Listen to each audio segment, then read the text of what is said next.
know that I've seen this many people in the room ever in 4 years. And we got some exciting things to talk about today. Really, really exciting. Going to do a couple of items of business, then we're going to talk about a couple of issues, and in the middle, we're going to have a pretty nice presentation about the redevelopment and future of St. Augustine, which is pretty cool, I think. We spent a little over an hour with the VP of Construction, the COO of all of our communities, his assistant, who else? Well, who else did we see? Gary's the COO, yeah. Anyway, Chris Whitford. Anyway, the heavies came up, they brought a really nice presentation. They covered a bit of the reconstruction of the apartments and the windows, which we are not going to cover because you folks are getting a weekly update. But Noel has put together a really nice presentation of the future of the campus. So let's call to order and start off with the treasurer's report. Treasurer's report for the period ending June 30th. And it's posted on the wall in the mailroom. Our operating fund balance is $11,064. Our bank balance is $25,096.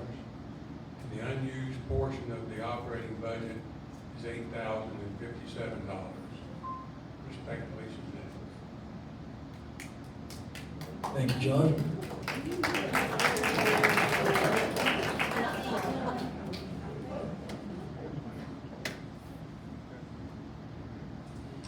Do we have any residents here who have not attended one of these meetings before? If you all could please stand up, we would appreciate it.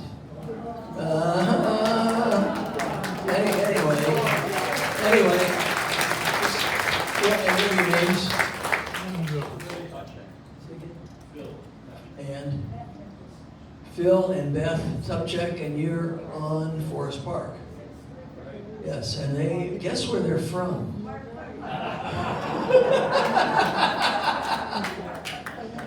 And who was back there?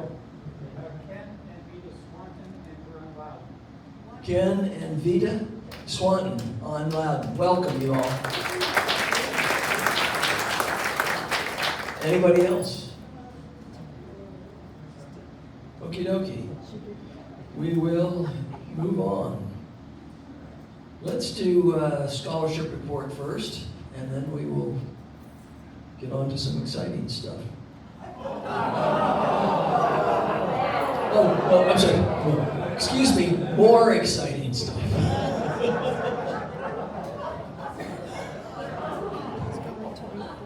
Did you want the short report or the 2-hour report? We'd like the very exciting short report. Thank you. We didn't have a meeting. Hey, that's short. Good. However, I do have some information that I'd like to share with you. We did have $5,064 in total new donations during the month of June. $5,000 was transferred to the checking account from Orlando because we have a backflow of applications that are coming up, and we're going to need those funds. Total available funds are $104,075, and that's between Orlando and our local checking account.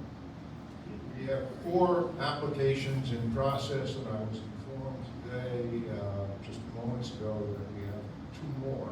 So we have 6 new applications involved.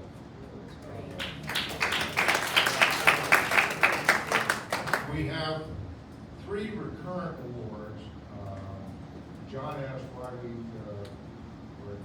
guess Bob asked. We have checks to present. We don't normally invite recurrent repeat scholarship. We don't accept the checks. They've been here once, and that's all they want to be here. The 4 new awards in motion. So we're beginning to see the ball roll as people pass the 3-month mark. So I'm anticipating we'll return to the 23, 24, hopefully 25 scholarships during the current year. And that's as short as I can make it. Awesome. Thank you. Thank you, John. There it is. I want to address a couple of rumors relative to Holly's departure. And I'll take a minute of your time. We generally want to have a fairly nice party, wine, cheese, food as a farewell. She absolutely did not want that to happen. She told friends, she told Debbie, she told me. So we said, you know, somebody who's given this much, we have to do something.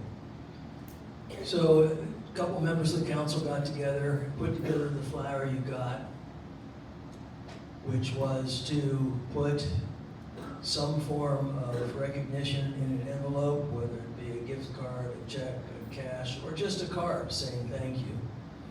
And we would give her those envelopes.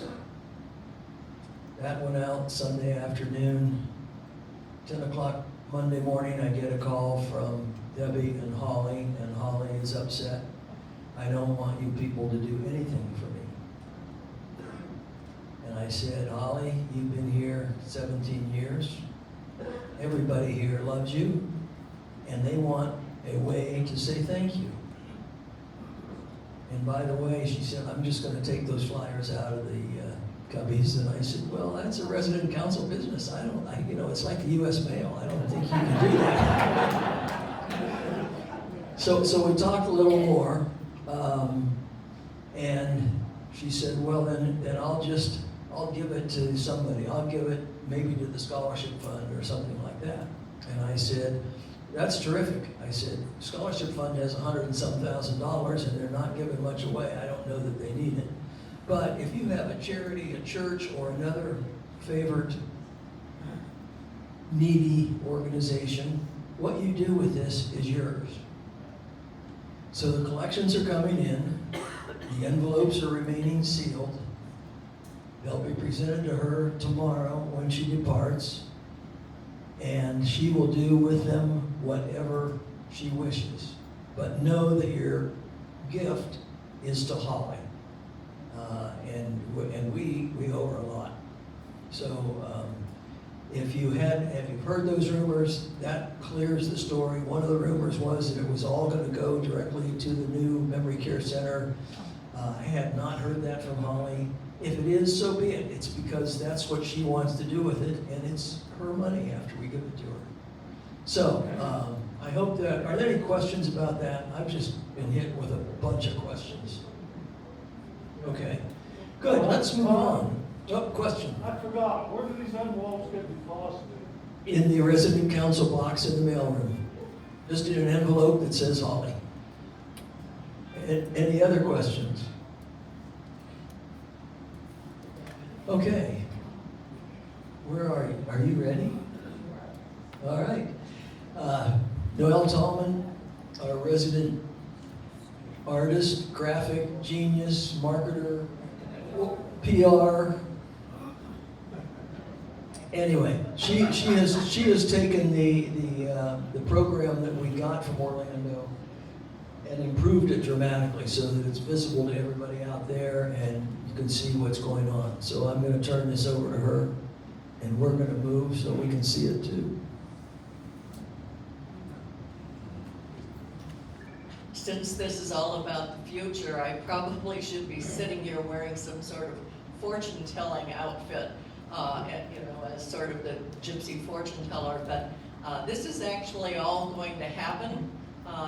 We have redevelopment plans that have been done by the team in Orlando, Community Support Services, in case you've ever heard the letters CSS before.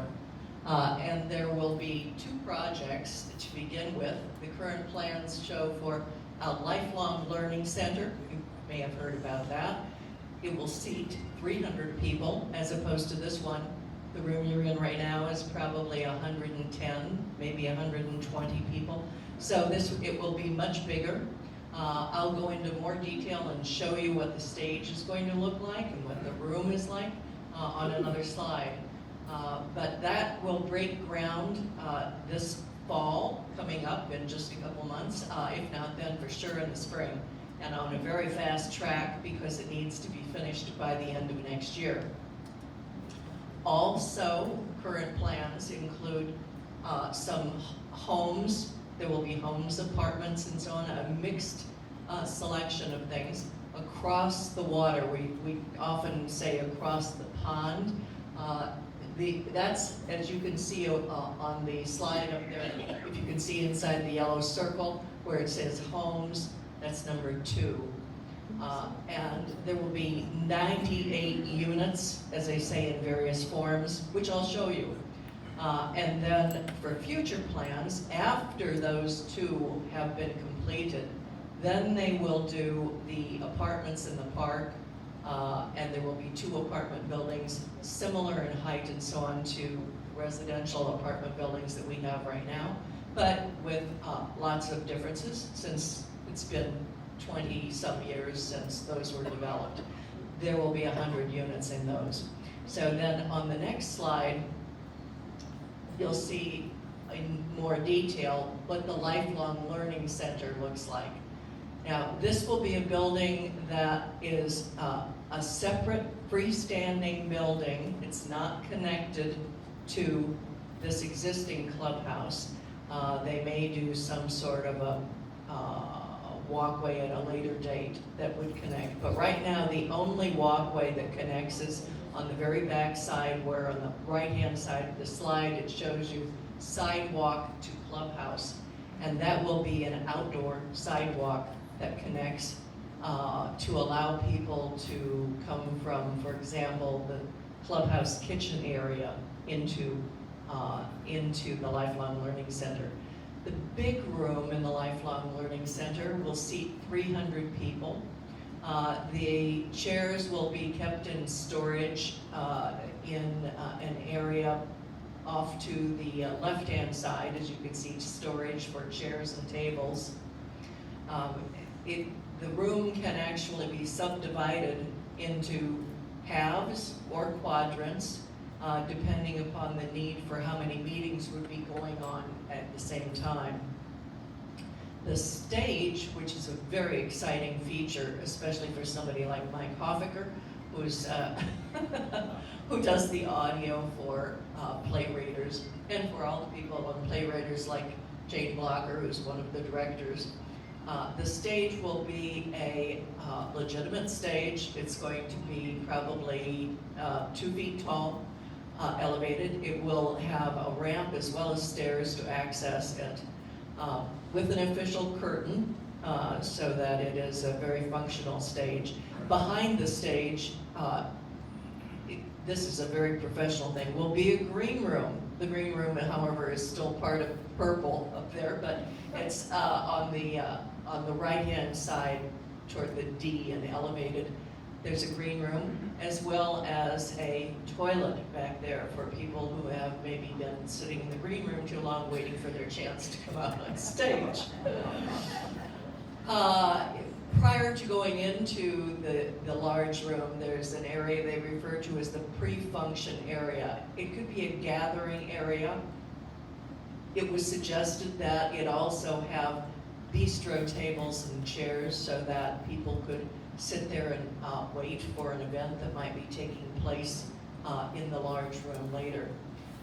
Off of the pre-function area, on the right-hand side, are large restrooms, one for the gents and one for the ladies. The main entrance to the building, as you see, is right under the words Lifelong Learning Center. It will have a drop-off area, as well as, of course, some parking, lots of parking, because it connects with everything else. The entirety of this sits off of Debbie Pattinson's office. So when you are coming into the clubhouse right now, this whole building, its main entrance would be off to your right.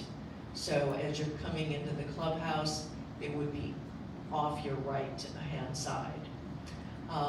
If there are any more questions that you have about the stage subsequent to this, I would direct you to Mike Hofficker, who took copious notes yesterday about the Lifelong Learning Center and the stage in particular, and how the audio would be set up.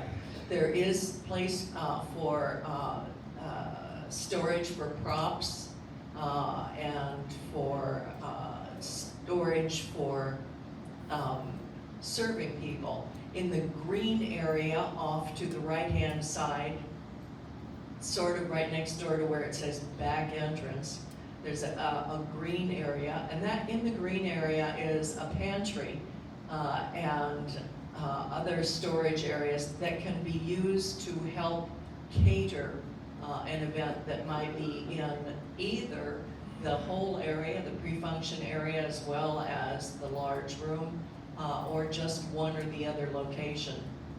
So this is set up for catering of larger events that might occur.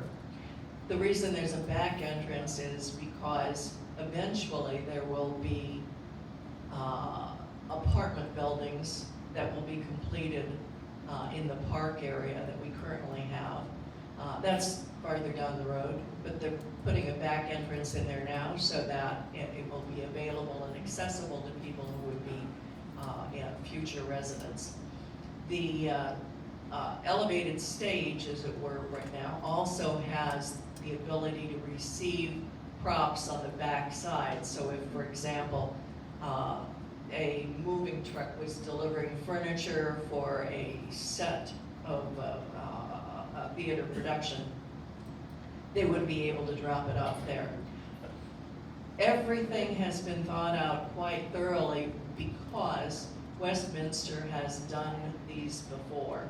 And we happen to be the beneficiaries of this because they've learned from experience on developing lifelong learning centers in other locations that they have what is the best way to do this and how to go about serving the people in the best way. So we end up benefiting from their knowledge. Next slide. Now, across the pond, I'm going to talk to you about what the buildings are over there.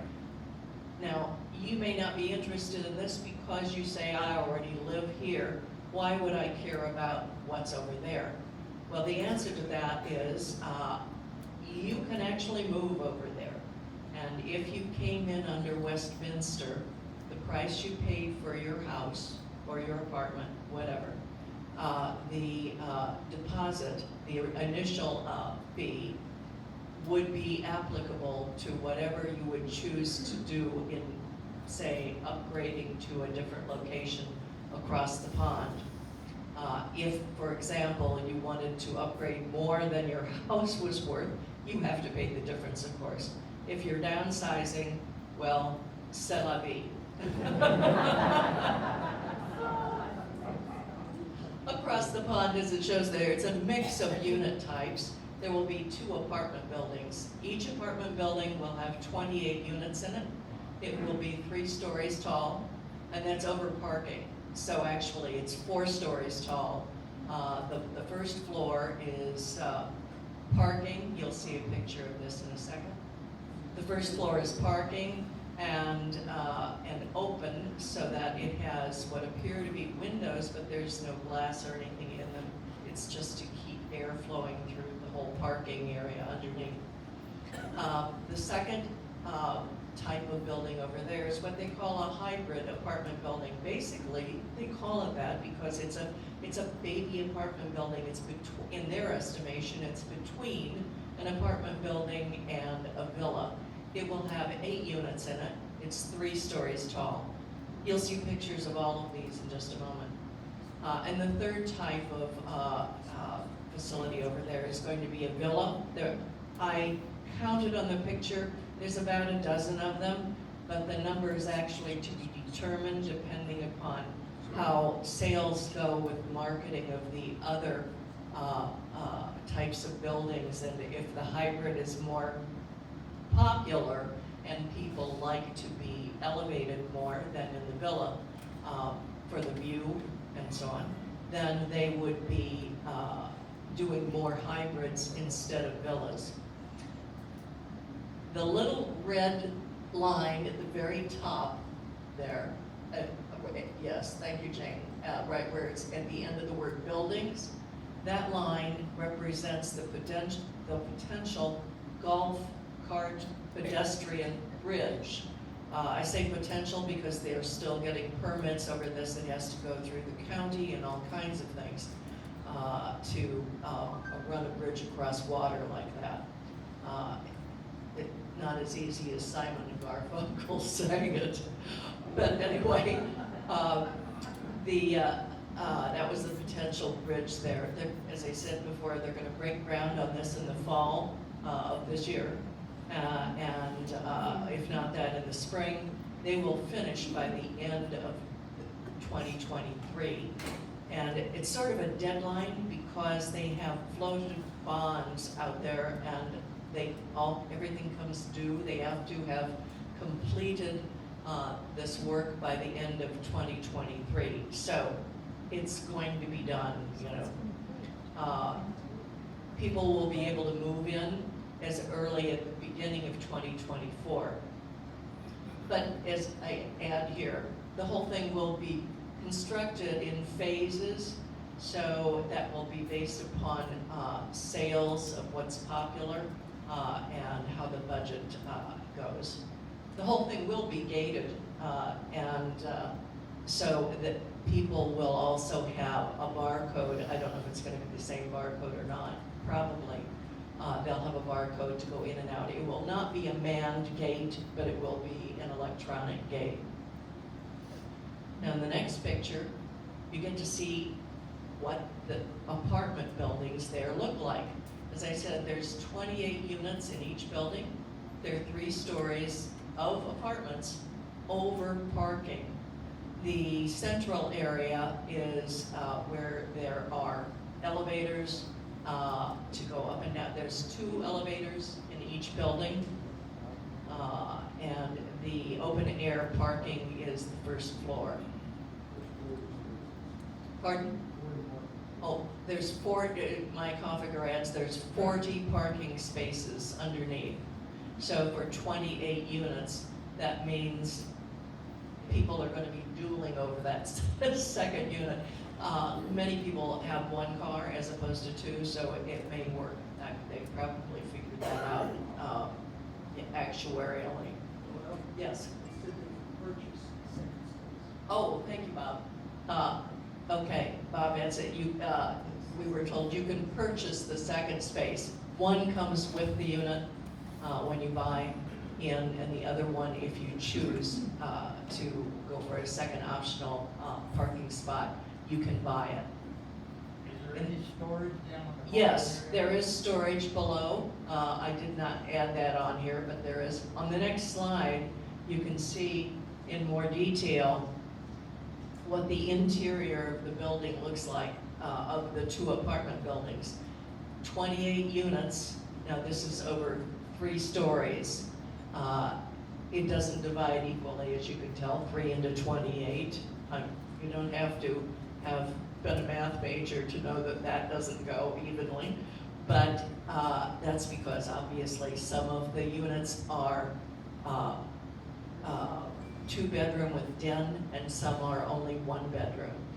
The size, as it shows on there, ranges from 1135 square feet to 2,000 square feet. So the 2-bedroom plus den is 2,000 square feet. Every unit has an outdoor balcony that can accommodate seating. Now, do they say anything about, but they did say about a grill, didn't they? That everybody could grill out there. You don't recall that? I thought, Mike, did they say? Oh, okay. Yeah, they didn't say, that's true. They didn't say you couldn't. So, they did say, yeah, they did say it accommodates seating. I don't know. Some places, yeah, yeah, yeah. They're pretty big. This quarter unit goes all the way around. Oh, yeah, the question in the back? Oh, yes? I was just going to say, as far as grilling on second and third floor balconies, there are fire regulations in St. Johns County. You have to live in a condo like that for over 25 years. And I think if you go second and third floor, you have to be an electric grill. Oh, interesting, okay, I believe that is correct. okay. This is Shelley? Okay, Shelley Cohen.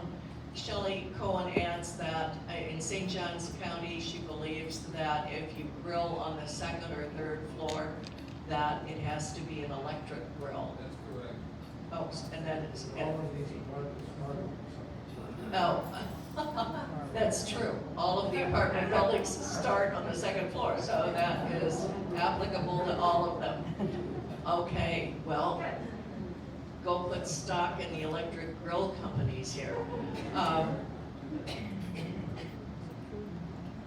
On the next slide is a picture of the hybrid apartment building. And as you can see on this one, this is a tiered look. Instead of being all the same size all the way across, the top floor has 2 larger units. There are 8 units in total, 3 stories. And this is, while I said over parking, it is in some cases over parking, but as you can see, the car going into the garage on the far left of the frame, and there's one inside the garage on the far right. You can, there is parking on that main level. There are also, in the middle of the building, 2 units on the main level. Then above that are more units, and then, as I say, 2 on the top. If you go to the next frame, you'll see exactly what the floor plan is, although it's very teensy and detailed here. But as I say, there's 8 units in the entire building, 2 on the top floor, 2 on the bottom floor, so that leaves what? What's the answer? 4. 4, thank you, 4 in the middle. The sizes range from 1,435 square feet, that's the 1 bedroom, to 2,030 square feet, that's 2 bedroom plus den. They all have balconies, there's 2 elevators per building. Also, across the way, there are villas, which they could be either a single with 2 bedroom plus den, 20 to 50 square feet, or a duplex with 2 bedrooms, each being 1,700 square feet. Also a duplex with 2 bedroom plus a second floor, what they call a flex space. If you have that version with the second floor, you can choose to have an elevator or not. If you don't have the elevator, it's a storage area with stairs, as I understand it. The garage, the villas would have garages, or 1-car garage, but with the option of having a 2-car garage. Some of them, I guess, would be built with a 2-car garage. As I said, the 2-story units have an optional elevator. They're not sure how many villas they're going to build yet. This is something that will be determined based on marketing and sales. So, at the very last frame here, again, to summarize, the current plans for the immediate future, starting this fall, breaking ground, Lifelong Learning Center outside of Debbie Pattinson's office, and then homes across the pond, the 98 units of a mixed type of dwellings will be also here. Future plans would be the apartments in the park. I did not show visuals of those. They're going to be very similar in design to what you've seen. It also is 2 years away, so the design may be subject to some change. In 2024, after those current plans of the Lifelong Learning Center and the homes across the water have been built, then in 2024, that's when they will undertake building the apartments for another 100 units, more residents.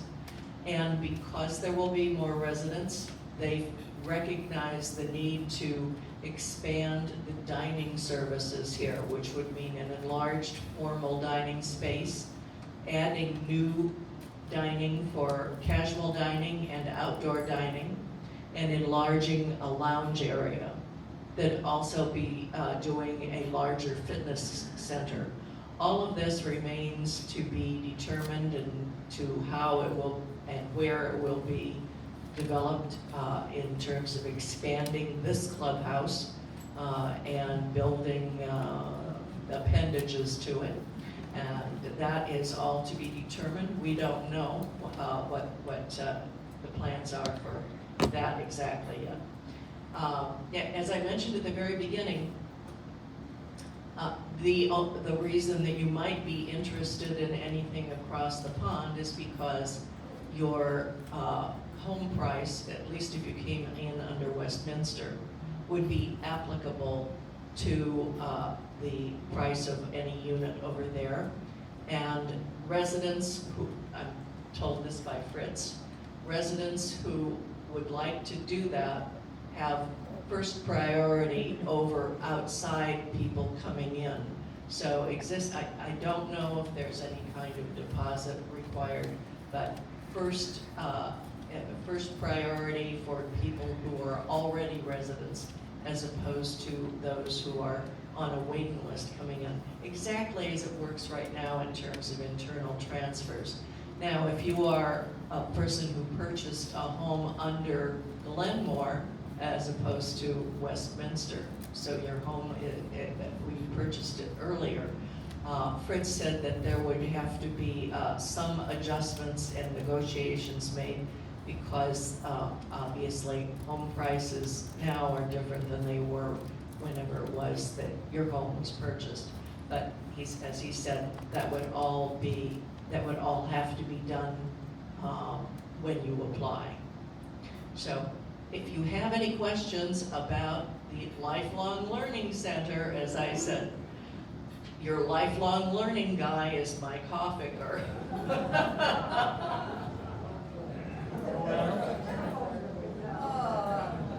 Thanks a lot, Dale.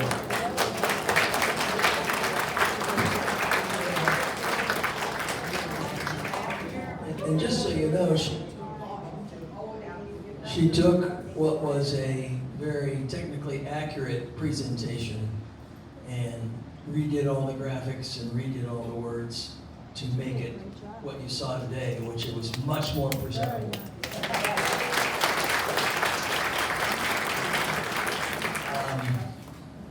All right, let's. Do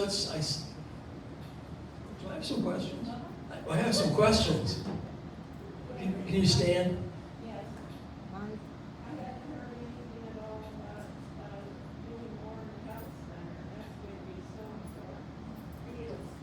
where we so. That's a really good question. Where was it parked? Wait. Until we pass around. Yeah, can we hold the questions until we pass around the mic so that, So that I can hear the question. yeah, so that Jane can hear the question and get it down.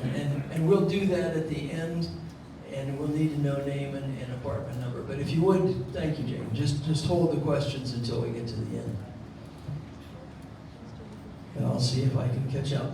Thanks, Noel. Dining, Mr. Russi.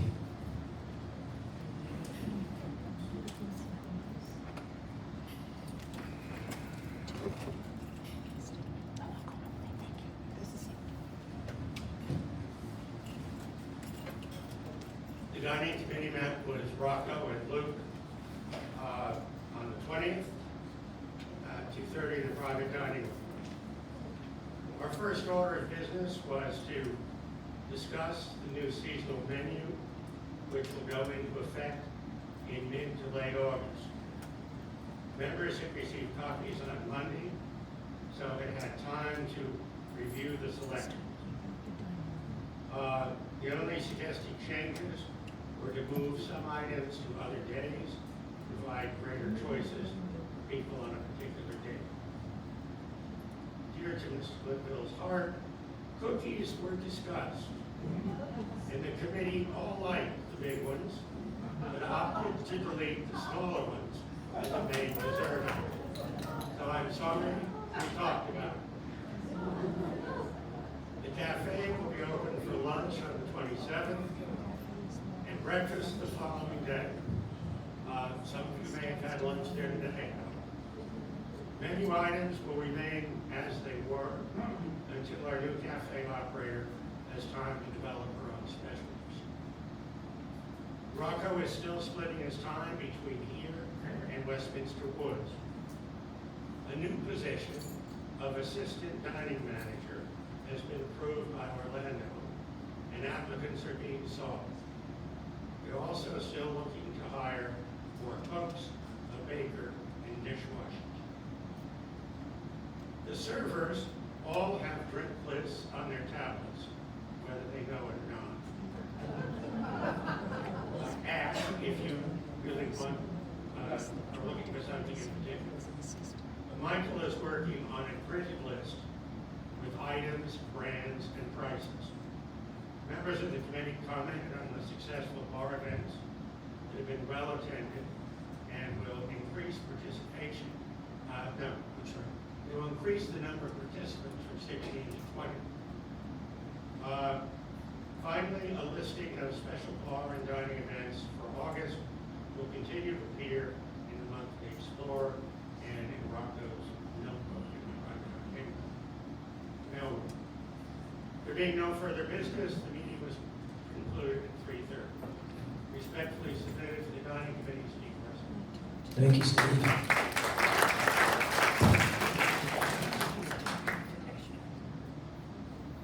Next is Health Services, Sharon Patty Noel. Thank you, President Bob.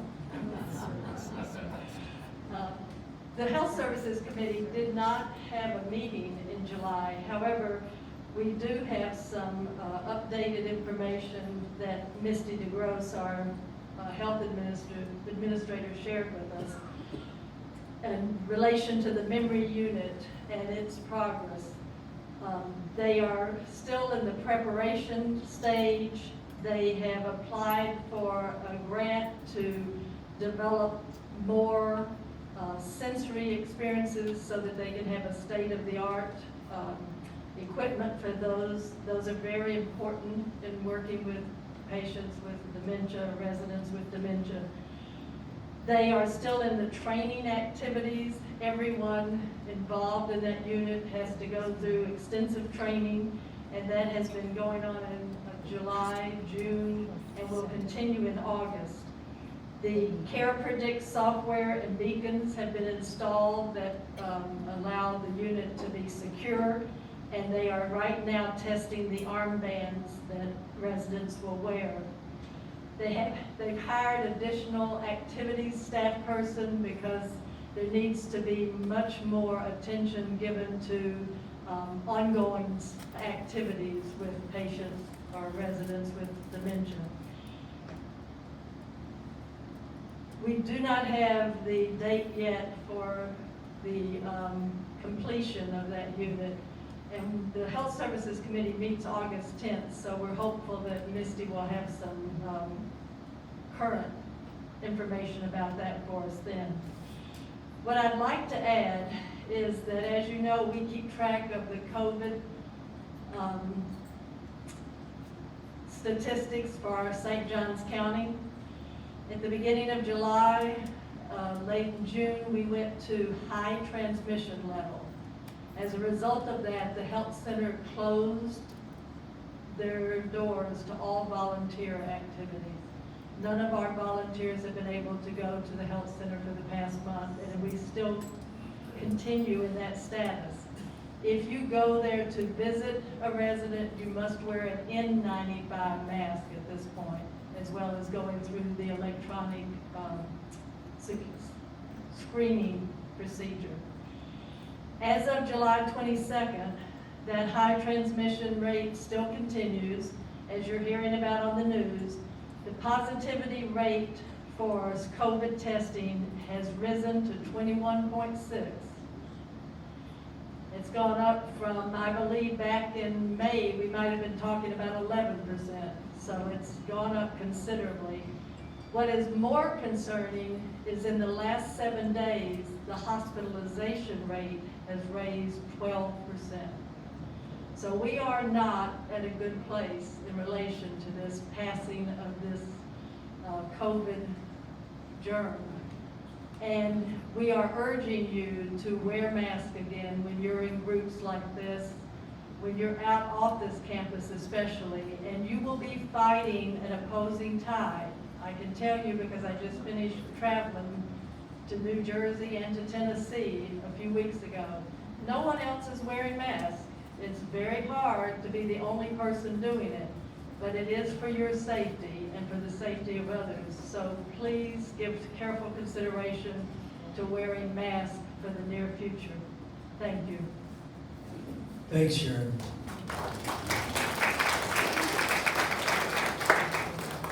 As a follow-on to that, one of our independent living residents who's in isolation at the moment because they tested positive talked with me the other day and passed some information on that I will share. They had symptoms. They did telemedicine with their doctor, tested positive, did telemedicine with their doctor. He prescribed, and I think it's pronounced Paxlovid. Okay. They picked it up at the pharmacy. She didn't have to go in. And apparently there are more cases of long-term effects on people who really had very few symptoms. And her physician's advice was that if you knock it down as quickly as you can, you'll reduce your opportunity for the long-term effects. I mean, that's a pretty singular event, but it sounds like it makes good sense to me. So if you do test positive, you can get that prescription through your doc by the phone, and it's highly recommended. No cost. Wait, say again? No cost. And I'm told it's no cost. And John will go pick it up for you. Anyway, hey, Jim. It is a drug that is often counteracts or is counter to heart medication. So some physicians are going to have to say no with very good reason. Good, thank you. Did everybody hear that? So apparently it conflicts with some heart medications, so you may have a physician who knows your history is going to say, no, I can't do that. Thank you. Good deal. Another piece of good information, I think everybody should have gotten it if you're on MyWLife, is that in the near future we will have access to all of our accounts, to our monthly account, to your declining balance account, to what's left in the Glenmore dining accounts. We've been talking about this for years and years, and Diane is putting it in place now. You will get to log on via an email she will send to you.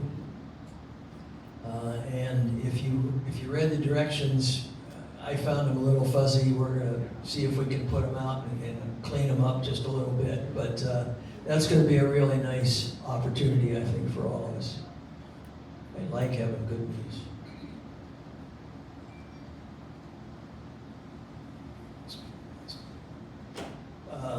One other piece of good news, as you all know, our apartment dwellers have been going through kind of a nightmare for a year and a half now. Everybody's nodding their heads. Those of us in houses cannot appreciate what they've gone through: dust, noise, dirt, people around all the time. In any case, Albie Corcoran started a process about 4 months ago where she put together a list of compensation requests from corporate based on loss of use, based on loss of space, based on discomfort, and so on. And frankly, they blew it off and paid almost no attention. One line, we don't provide compensation for those things. So about 2 months after that, we talked and she put together another one. I will say in both cases, the entire council put together a letter and unanimously supported it. And eventually we got the CEO to come up along with the VP of construction. Had a very nice meeting, had 3 or 4 residents. I'm not going to single everybody out, but I will tell you that John Batson made a very professional case for some form of compensation and recognition. And they left and said, well, we'll look into it. However, about 2 weeks later, I think, Albie,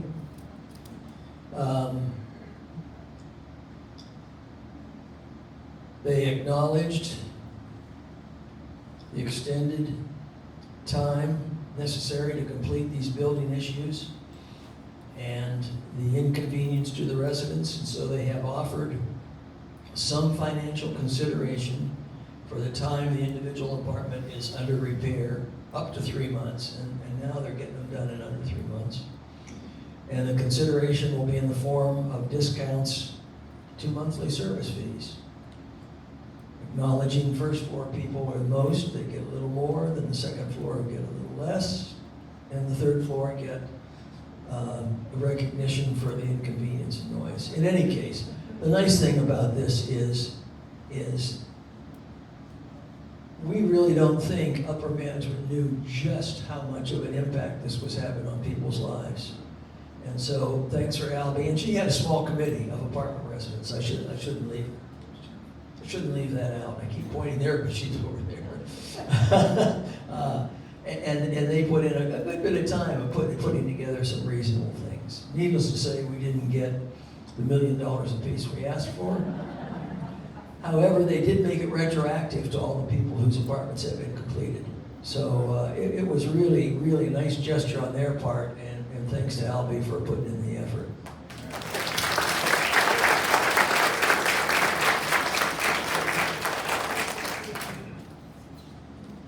All right. Barbara Aiken for landscaping.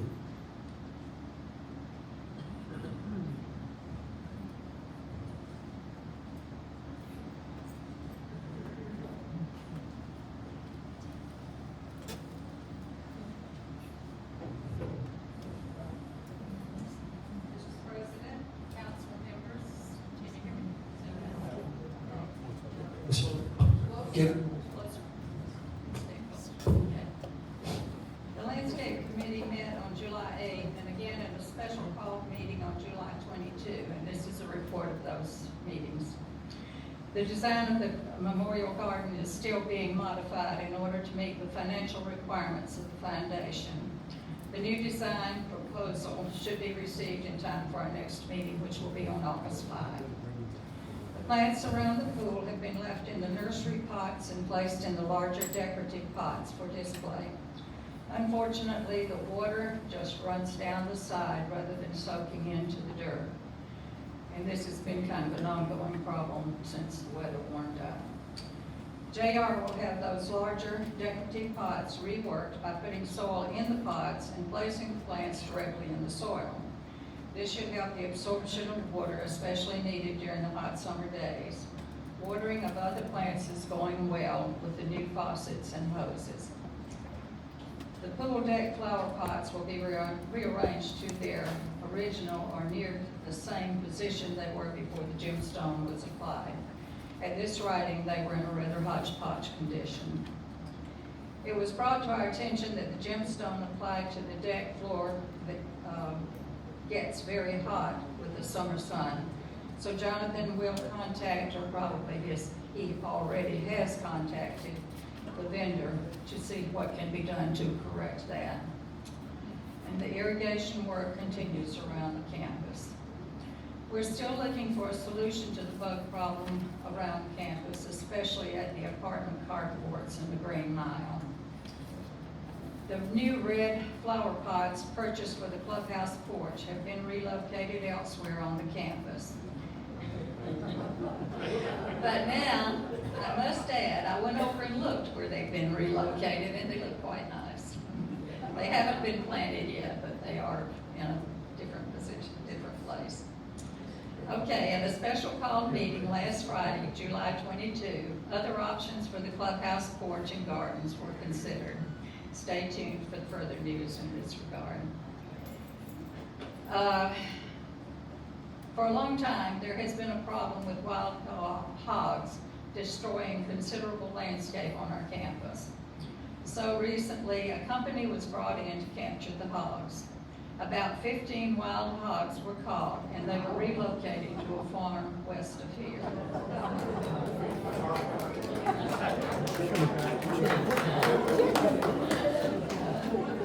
There again, you should have invested in barbecue grills, maybe, I don't know.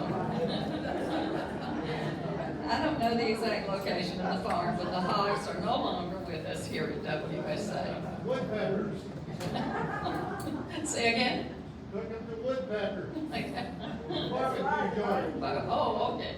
Oh, down on 13, I know what you're talking about. Special thanks again to our water carriers who continue to water the flower pots during these hot summer days. They are Bob and Carolyn Coleman, who water the pots in front of the clubhouse, and to Chuck Lake and Judy Alden for all their efforts keeping the flowers around the pool deck watered and alive. They deserve that. Okay, and I also want to thank my committee for their hard work during the past couple of meetings on the matters that have come before us. You're a great team, and I thank you very much. Respectfully submitted, Barbara A.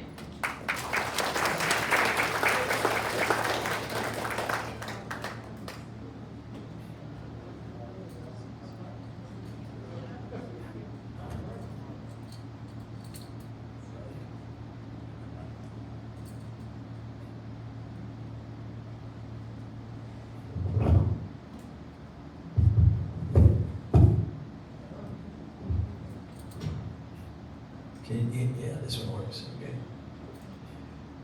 Good deal. Next up will be not Gary Livingston. So will not Gary Livingston please come forward?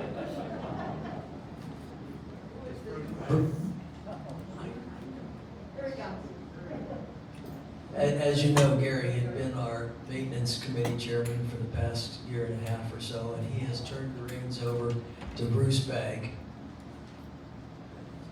who had his first meeting this week. So welcome, Bruce.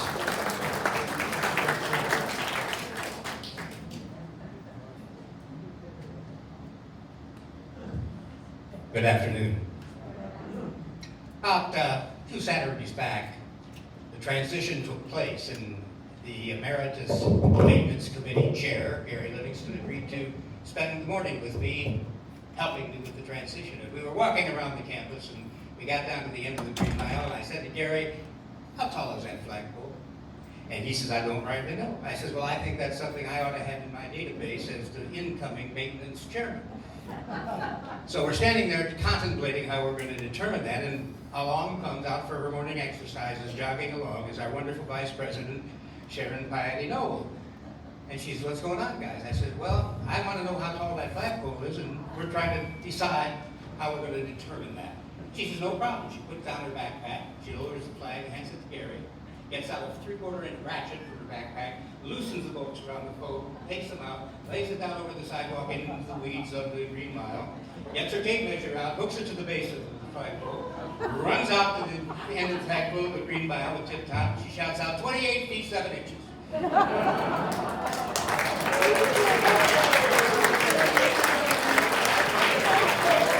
She zips back her tape, tips the flagpole back up, puts the bolts in, slugs them down with her 3/4 inch ratchet, puts her tools in her backpack, puts her backpack on and jogs away saying, "See you guys." I look over at Gary and he's just absolutely astonished. And he says, "That was amazing." And I said, "Yes, Gary, it really was. I'm astonished too. However, she measured the length, not the height."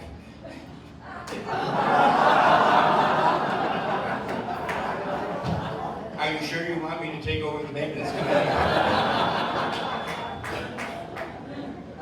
The met and we had the transition of leadership, and it was a very good meeting. Jonathan gave us an update on the apartments, which he is now doing weekly for the apartment residents. And it's been a tremendous addition to how communication works as far as maintenance and construction is concerned. JR, the landscape CEO from the landscape contractor that we had here, attended the meeting as well. And he's having a great deal of problem getting the machinery he needs to drill out the drainage ditches in the housing areas of WSA. It's still on back order, and it's one of the usual supply chain problems that we're having right now that is causing some difficulty. But hopefully, the problem will be solved when that equipment comes in. Toy, our wonderful housekeeping director, said she is down 4 people. And she says she is going to be asking residents to be considerate if they have to get rescheduled or even skip some and cancel, and ask that residents who are going on a vacation for 2 or 3 weeks consider letting them know so that they could probably not do their regular cleaning while you're away. And it'll be a big help. Marty Cohen recommended, because Toy pointed out to us one of her big problems now is gas prices and no public transportation coming to WSA. And Marty recommended that maybe we consider finding a point near the end of public transportation in Jacksonville and maybe offer that opportunity for people who would like to come and work as housekeepers. And I have since learned, thanks to my good friend Sharon, that that's already being done by the people that run the Renaissance Hotel in World Golf Village. And so I'm going to get together with Debbie and some others and see if we can't look at a way that we could piggyback with them and maybe have a bigger pool of people that would like to be housekeepers and working the hourly rate that we pay. That's your update. Respectfully submitted. Thank you, Bruce. What, no encore? Anyway, next up, marketing committee is Bradley Redwine. Brad. Thanks, Bob. Bruce, I don't have a follow-up for that one, I'm sorry. That was good. I'm going to tell you a little bit about what marketing events and activities are going on. The marketing committee met last Monday, 3 p.m., and we did have a quorum present. We also had a guest resident, Fred Collier, in attendance.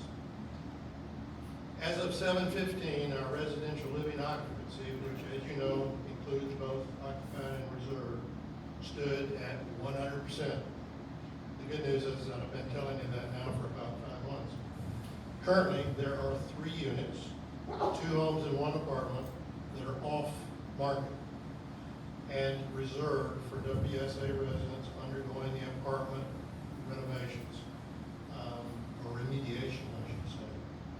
Assisted living occupancy stands at 90%, and skilled care at 80%. These are really high numbers.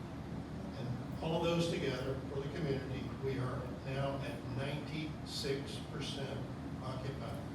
I mean, that is the highest it has been since I've been. Some of you may know otherwise. Luann, you go back a little bit further than me. There were no marketing events held in this month, but 2 events are planned for the last 2 weeks in August. One is scheduled to be held in Palm Coast at Carrabba's, and there's another one scheduled to be in Jacksonville at Maggiano. The list of new residents waiting on their WSA accommodation to be renovated is down to only 2 couples. And one of those is a current resident waiting on an internal transfer. So bottom line, Westminster St. Augustine is near full, totally. And the only opportunity for additional growth must be through planned expansion. I didn't know that this presentation was coming when I wrote that. So in summary, I would just like to remind everyone, the current dining comments that were posted by Rocco for the month of June reflected a lower satisfaction level amongst the WSA residents. This was probably a reflection of the reduced number of comments received. Comments do drive continuous improvement. So please, complete a comment card. If you're not given a comment card by your server, please ask for one, complete it, and submit it. If not, you can always fill it out on MyWLife under the dining info tab. Respectfully submitted. Roger Redmond. Thank you, Brad.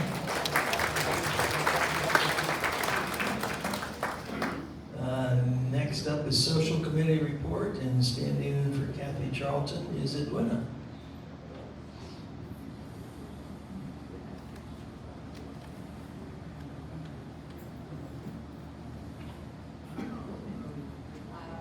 Can you hear me? Yeah. Yes. Okay, the theme for August has been adventure. We start with 2 one-day university programs. The first one, now I can actually see it. The first one asks the question, what's so great about dogs? The science of canine love, all of us who have dogs will be interested in this program. The second one will be very informative, our future in space. Billionaires, which of course includes all of us. Billionaires, rockets, and gravity. This is also a unique program. There are many musical events planned for August. Don't miss the popular Jim Cargill as he performs Hot Summer Nights with Frank Sinatra songs. Another favorite is Michael Murphy. He's my favorite. We'll be here in the evening to play piano for cocktail hour. We also welcome back Mozart Chamber Ensemble. These talented musicians play piano, cello, and violin. Friday night dining performers include Kate Baswell, Island Duet, and Steve Chapman. There will also be 2 dates off campus for dining excursions. Last of all, don't forget the many, many monthly activities that are on the residents' newsletter. There are too numerous for me to mention all right now. So please refer to your August newsletter and monthly calendar. And August is, as we know, is hot and known as the dog days of summer. All the more reason to come in cool entertainment and enjoy the air conditioning. Respectfully submitted, well, for Kathy and Winona. Thanks, Edwina.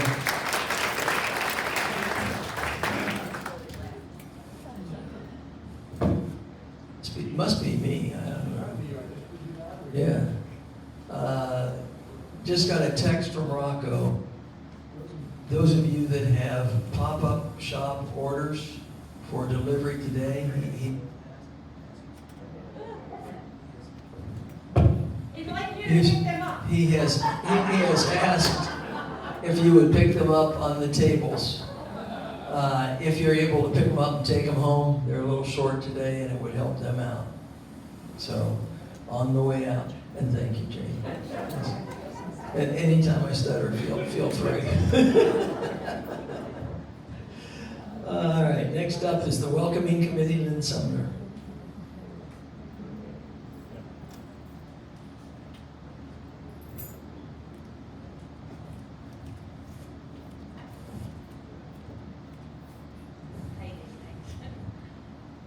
Oh gosh, with all these new expansion plans, I think our welcoming committee is going to have to expand as well in the future. We held our welcoming committee on July 13th at 10 o'clock in the private dining room. Our mission statement was read, which is to sponsor, welcome, and transition our new residents both during pre- and post-arrival, to support a quality move-in process and positive involvement in the WSA community. We reviewed the membership roster, which reflected the changes as follows. Sue Apel has retired from our committee after many years of dedicated service. We will miss her. We are pleased to announce, however, that Nancy Oluski and Bill Baker will be joining our committee. The new resident listing move-in status was reviewed. There is still discussion about how to find a way of changing the resident directory to best reflect the always changing circumstances of our residents. Noel Tallman and Jane Blocker continue diligently working on this project. The new welcome book continues to be a work in progress as we continue to design and add pages that will enhance the book. The new book will be most helpful to our new residents and our existing ones as well. It includes necessary information relative to services available within and outside of our community. We reviewed the new resident bio process. The marketing committee has handed over the photo and bio process to our welcoming committee. Bill Baker has joined our committee as a coordinator from the marketing committee and gave us an overview of how things work from their end and what our job description will be. The apartment driveway parties continue to be a huge success and are a valuable tool in welcoming our new residents. Our next welcoming committee meeting will be on September 14th at 10 o'clock, respectively submitted to them on their chair. Thank you. Next up, our resident audio, visual, and play support expert would like a moment or two.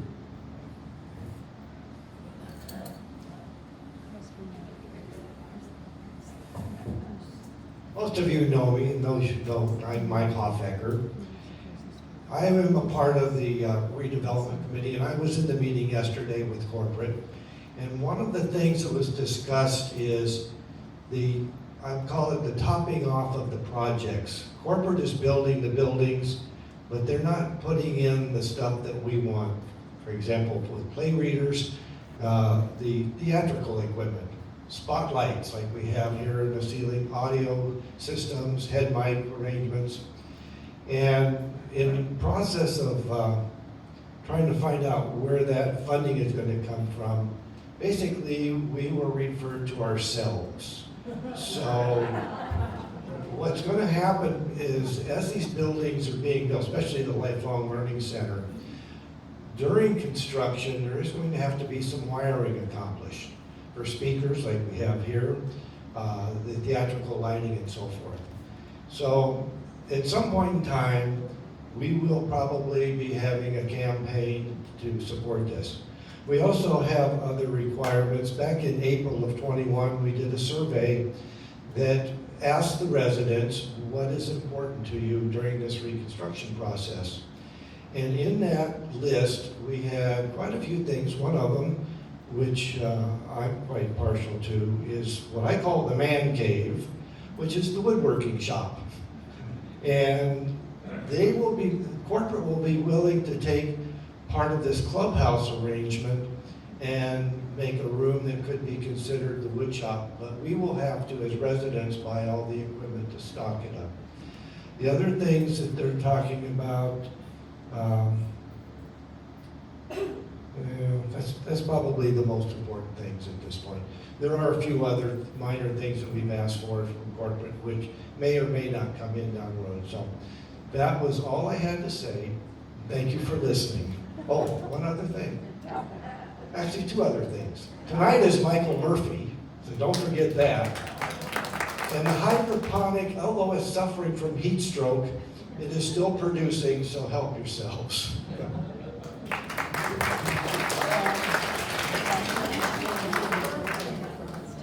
Thank you.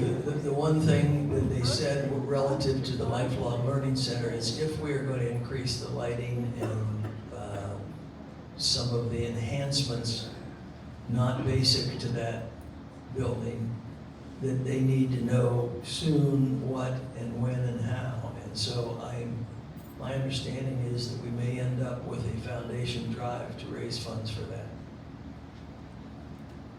Okay, questions? Luann?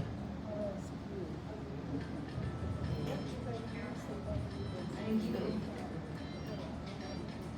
With all of the increase in population that will come to this campus with that wonderful presentation, what's going to happen? Have they told you anything about what they're going to do about increasing the health services?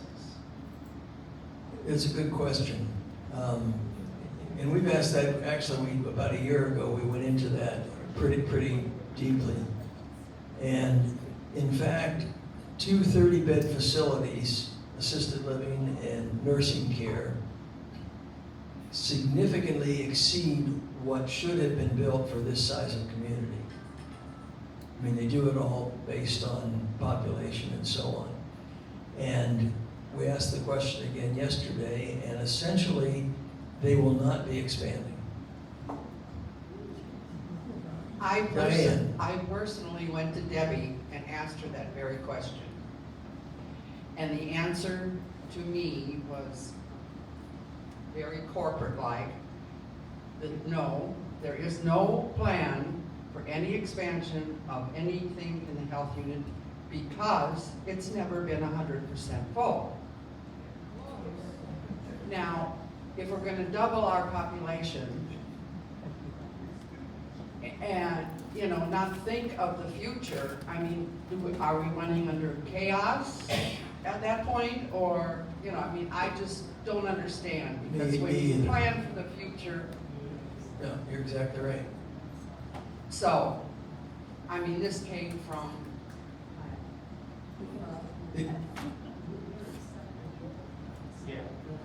Yeah, that's a really good point. A number of the residents in those facilities are not from this campus at this point in time.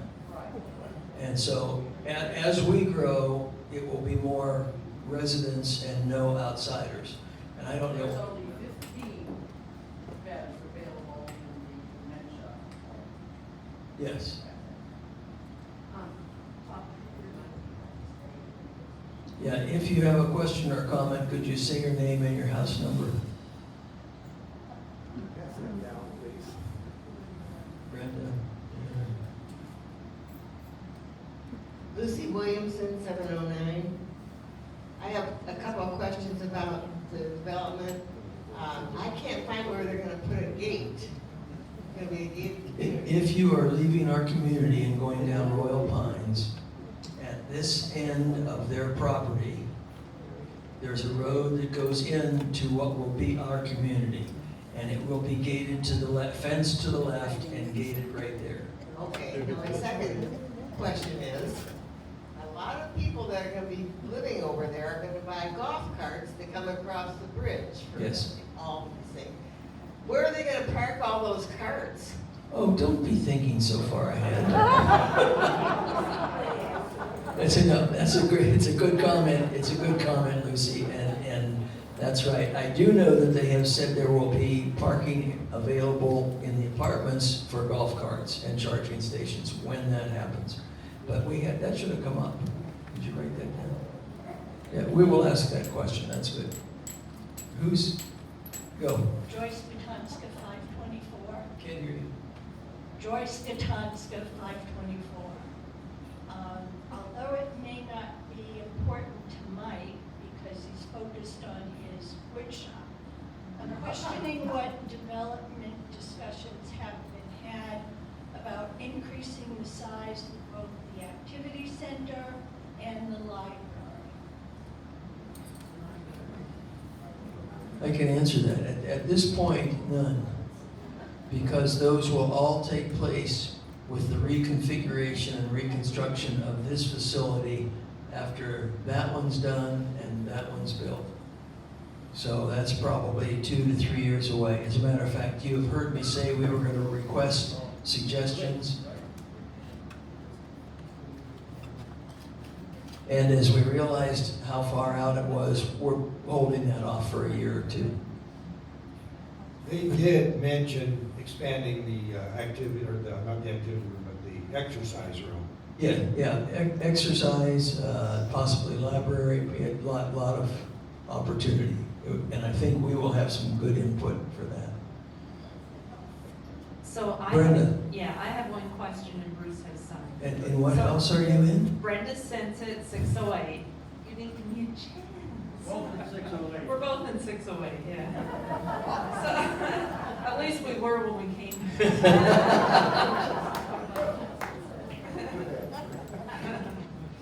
So, what is the rationale for not equipping the Lifelong Learning Center in the way that it needs to be equipped for stage presentations? That we, as residents, have to make up some difference from some base thing that they had planned. What's the rationale for that, please? Why don't you ask Mike? Mike, what's the rationale for that? I mean, they are going to equip it. It will be equipped with some audio-visual stuff. It'll have screens, and it'll have an audio-visual room, and it will have, if I understood it, like iPad controllers for microphones and things. It's just the extras that they're not going to do. Yeah, part of what is going to be included is probably a Bluetooth wireless system to communicate with hearing aids, and it will have flat screen displays in quite a few different areas. There will also be a projection system. Regarding the head mics that we use for play readers, there's no arrangements being made to be able to incorporate those at this point. So these are things that we'll be talking about with them as time goes on. Let's get something out. Yeah, this is just by way of clarification. At one time, we were talking about the Bruce Darnell, same 608. We were talking about apartments out here being a 5-story building or a 6-story building. And I think like what you said earlier is that they're going to be like the ones we have here, but maybe with a parking garage under. Is that right? My understanding, and remember, those things are probably 3 or 4 years away. My understanding now is they'll be under apartment building and 4 levels of apartments. So a total of 5 stories. But, you know, that could change 5 times. Okay. Other questions, comments? Up front, Karen? Let me get this All right. back there. Hi, Marietta Boscos, 645. I'm just curious, has the county approved all of these plans or part of these plans? What has actually been approved? The preliminary plans for the Lifelong Learning Center have been approved, and they are currently at the county for permitting. Okay, and that's the Lifelong Learning Center. We didn't talk about that for across the pond, but I can't imagine they would have changed their plans without getting a preliminary approval. I can't answer that one. Except for that permitting for one. Yeah, they're hoping the permitting across there will be done by the first of the year, and in the fall, late fall, for the Lifelong Learning Center. Hey, Karen. Karen Delback, 4308. I wasn't sure if I heard it, that there are planned amenities for across the pond. You didn't mention any. Are they gonna have a pool? Not at this point, no. Okay. And the second question was, If the new place where the stage is needs to have lights, I'm looking at a bunch of lights that could easily be moved a whole lot cheaper than buying new ones.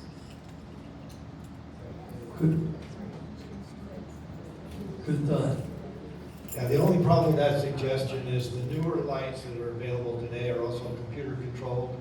So you can set up a program within the computer based upon how the play is going to have the lights come on instead of somebody back in the back trying to turn on light switches.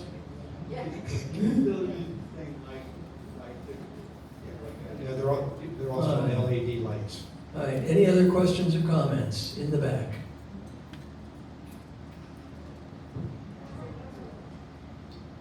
Debbie Burnsfield, 605.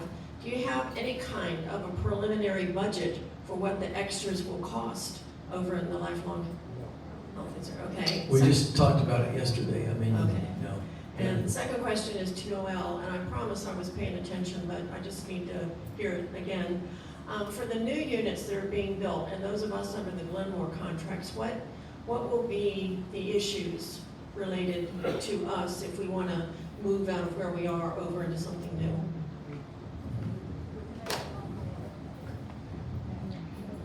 Well, as I mentioned before, and this is from Fritz Scholes in marketing, that if you bought a house under a Westminster contract, he said that the purchase price of that would be applicable against whatever the purchase price is of the new unit that you wanted to move into. If you purchased here prior to Westminster and are under a Glenmore contract, Fritz said that there would have to be negotiations as to what the acknowledged deposit would be. You would still obviously get something against the purchase price of the next one, but it probably would not be the same as what your house would be, what the buy-in price of your house would be now, if that makes any sense. It would be probably commensurate with whatever you paid when you bought in. But as I say, he said that that would be, have to be negotiated when it was a Glenmore contract.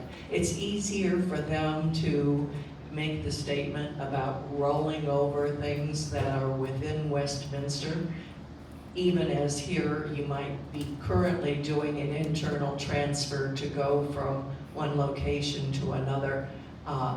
That's something that's easily done financially, but the other one is not something that has been tackled before, and so it's a new animal, and therefore they would have to figure out how to deal with it.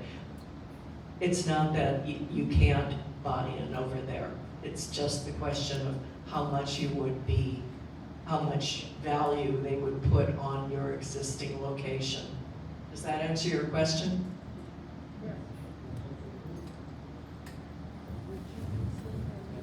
The answer is there is no answer. Brad. Brandon Redwine, 309. Noel, once the I believe you said the Lifelong Learning Center will be first, are the homes across the water to begin concurrently? Yes.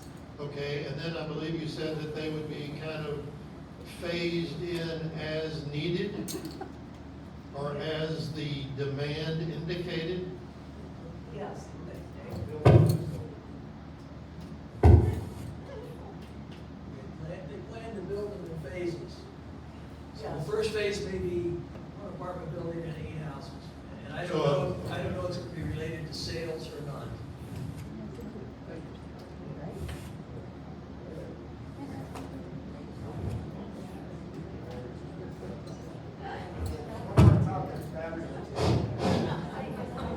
Yeah, it's back. Okay.